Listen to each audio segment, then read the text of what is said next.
aye papa yo obroni na e kasa no okwape ni pe ana timography program a obroni awebrofo ko ebi sida okwape mamu ebi sida se okwape ni organize program na brofo wase a mehu bi da okwape ni pe ana timi di sa adwuma no sa bre na na mpanyini atrase me papa nana kwame kisiedu donko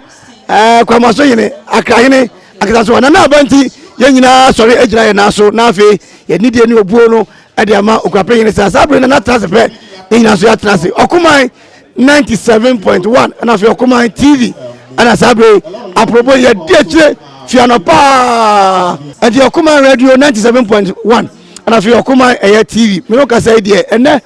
na okwape yene eye nyina ye ja osiado kwasi akufu autoso eye miensa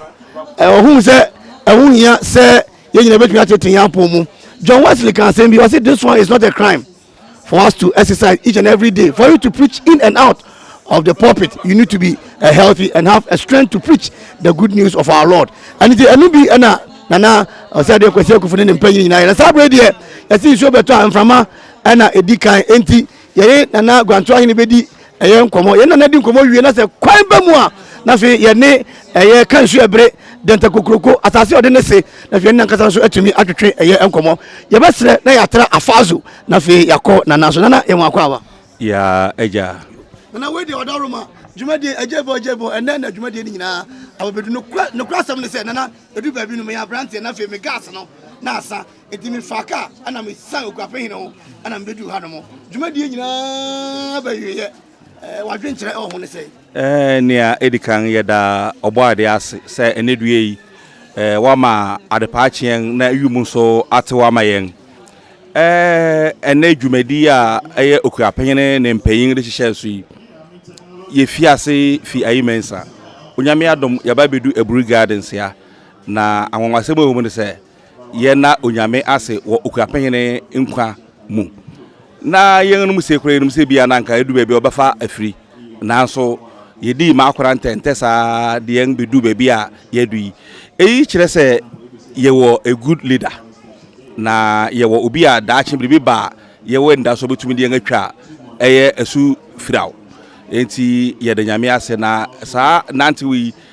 ebe ma yen ahoden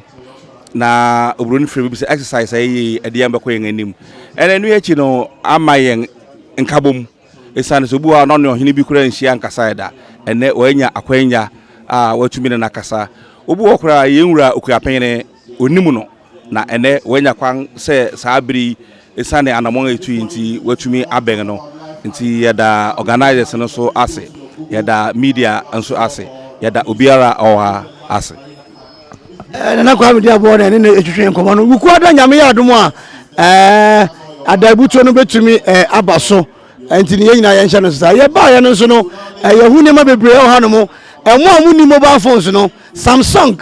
de wo product aba begu an omo ye ne se obetumi age ne ne na watu ne daache na Ghana asem ahwa na obi akoyi ka tu ekwape hene so enti wo kwa mfa ne din ko wankasa fa odin ko na gya no ho afi eye wo mo a ehwe moja muni ade wo soro ho no mo a wetumi akokohwe bi na ade nyina tumi akonkan de ama me no ka sei dukrom abontindom hene eba no ode abrofo fi eye Granada ana ode o ma babata adwuma de achi nana ojiri kwakuma no so ye eprede mankrado so ne dom babata eye dwuma de achi eti yeda nananom ne mpayifo ase